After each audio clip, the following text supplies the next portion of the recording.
The United States federal government not only published a new website calling VPNs a human right, they're actually building their very own federal VPN to secure that right for people in other countries. And the same week that this news broke, state lawmakers here in the United States were voting to outright ban VPNs for American citizens. Seriously, our own government funding digital freedom abroad, but criminalizing it at home. In February of this year, Reuters broke a story that barely made a ripple in the news cycle. The United States State Department was quietly building an online portal hosted at freedom.gov, designed to help people in Europe and other countries route around their government's internet restrictions. Content their governments had banned, removed, or even just blocked. The State Department's tool of choice? A VPN. And right here on that website, they say something really important. They call VPN access a human right. This isn't a mistake, this is by design. When a government calls something a human right, it means it cannot be arbitrarily taken away. It means it transcends politics and party lines. It transcends borders. It means that access to encrypted communication is as fundamental as free speech, as essential as due process. That's the weight of those words. The United States federal government just put VPNs in that category. Now let's hope they meant it. Now, if you already know what a VPN is, hang on. Not everyone does. Let me explain it really quick, then we'll get to why this is so important. There are two tools that people use to stay private online: a proxy and a VPN. A proxy reroutes your traffic through a middleman server. The website that you browse, it sees the server's address instead of yours, but the connection itself is really unprotected. Anyone monitoring the network can still read exactly what you're sending and receiving. Of course, save for encrypted traffic. A VPN does the same rerouting, but it wraps everything inside of encryption before it ever leaves your device. Your internet provider sees an encrypted tunnel going from your network to the VPN provider, but that's all they see. The website sees a server address that isn't yours, and anyone intercepting the connection gets nothing readable. You're not just rerouted, you're protected. Now, to understand why the US government would build a federal VPN, you have to understand what's been happening between Washington, D.C. and Brussels for the past few years. The European Union has been aggressively regulating online speech. Under laws like the Digital Services Act, large platforms are required to remove content that the EU decides is illegal, things like hate speech, propaganda, or what they consider disinformation. Germany alone issued nearly 500 content removal orders in a single year, forced providers to take down over 16,000 pieces of content. The US position, regardless of what party you ask, has generally been that that is censorship. The European regulators are using safety language to suppress political speech. Elon Musk's platform X was even fined over 120 million euros for not complying. Vice President of the United States, J.D. Vance, even went on record calling it a direct attack on American companies and their users. So the State Department's response was to begin building a tool that lets European citizens route around their own government's restrictions, and they're calling it freedom.gov. And as they build it, they're not mincing words. Right there on the landing page, the United States federal government declared VPN access a human right. Not a convenience, not a workaround, a human right. Now pay attention here. That's the federal government's position. Remember it, because it's going to get weird here over the next 90 seconds. The same week freedom.gov was making headlines, February 18th, 2026, the state of Wisconsin was holding a Senate vote on a bill called AB 105. On the surface, it was another one of these age verification bills that are spreading like wildfire around the United States. The ones claiming that they're protecting children online, and they're not. I have a whole video on this War on Digital Freedom series, and you should go watch it. But buried inside the bill was something that had never appeared in American law before: a VPN ban. The bill required websites, and I'm reading the actual language here, prevent persons from accessing the website from an Internet Protocol address or Internet Protocol address range that is linked to or known to be a virtual private network system or provider. In plain English, if you're using a VPN, you're blocked. Wisconsin was about to become the first state in the United States to ban VPN access to certain websites. Do you know what doesn't require a VPN? Buying Polymaker Filament, which happens to be the sponsor of this video. 3D printers are literally the fundamental tool of freedom. They allow you to create anything that you want, but you need filament to feed them. So I'll have my link on the screen and in the description. Go check out their awesome filament. Matter of fact, they just released their brand new PLA Pro, and I have some videos on testing that, and I'll have that in the description, as well as a link and a coupon code that'll save you like 15%.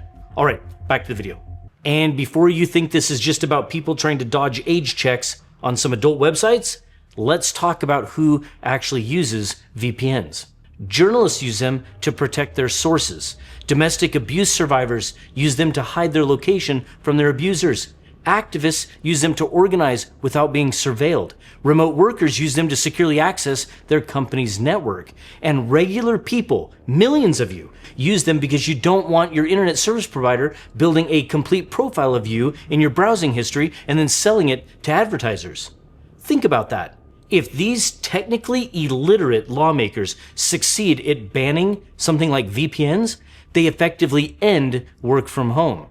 Every remote worker accessing their company's network securely, gone. Because a state legislator didn't understand the consequences of what they were banning. Now look at who this bill is targeting. It's not criminals, of course. It's targeting everyone. This is the war on digital freedom. And as governments around the world crack down on privacy and access to information, VPNs have become more critical than ever. They are the last line of defense between you and a surveillance state. And that's exactly why they must be protected. And now Wisconsin, it wasn't alone.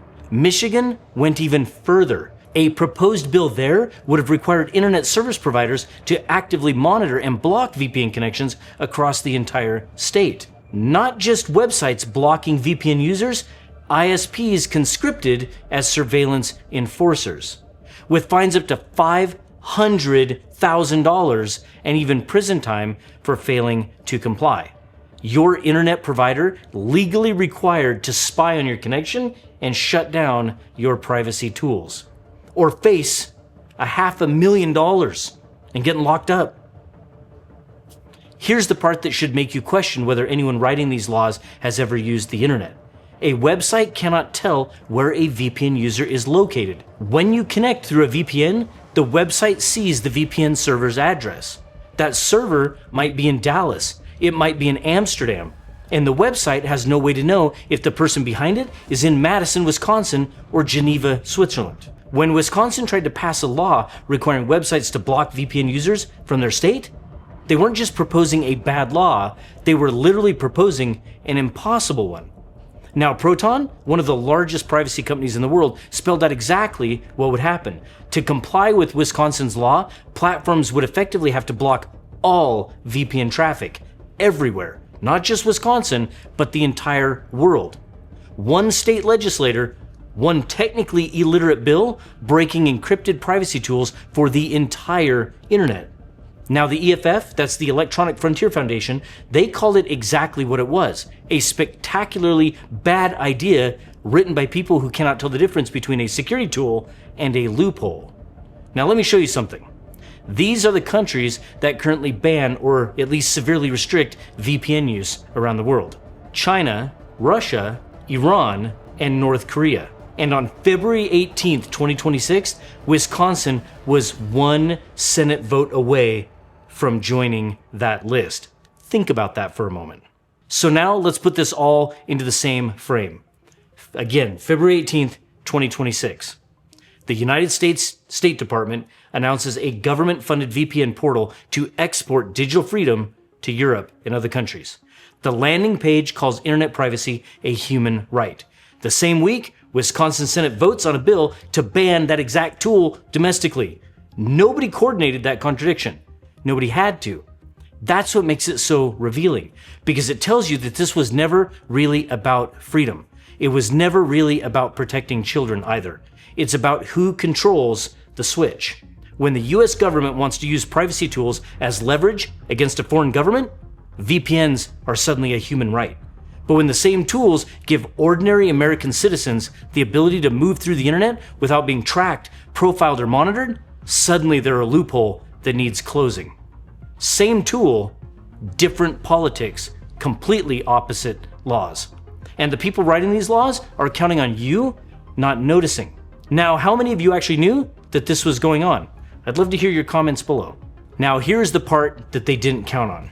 Wisconsin pulled the VPN ban, not because lawmakers had a change of heart, but because people made noise. The pushback was loud enough that they blinked. That's the whole game. These bills don't pass because they're inevitable. They pass because good people do nothing. The federal government put it in writing. VPNs are now a human right. Let's just hope that these states don't screw that up. Now, is using a VPN controlled by the federal government a good idea? Probably not. But that is a subject for an entirely different video. Now, in fact, I'd love to hear your thoughts on that. How many of you would be willing to use a federal VPN? I mean, all of your data routing through a federal server? I don't know. Let me know. Okay, now what can we do? First, share this video. Not for the algorithm, but because the person next to you probably has no idea that any of this is actually happening. Second, use a VPN. I don't really care which one, but pick one, pay for it, and use it. The more people that are using encrypted tools, the harder it becomes to legislate them away. Critical mass is the only defense that actually works. Because digital freedom isn't coming, it's already here. The question is whether or not we fight hard enough to keep it.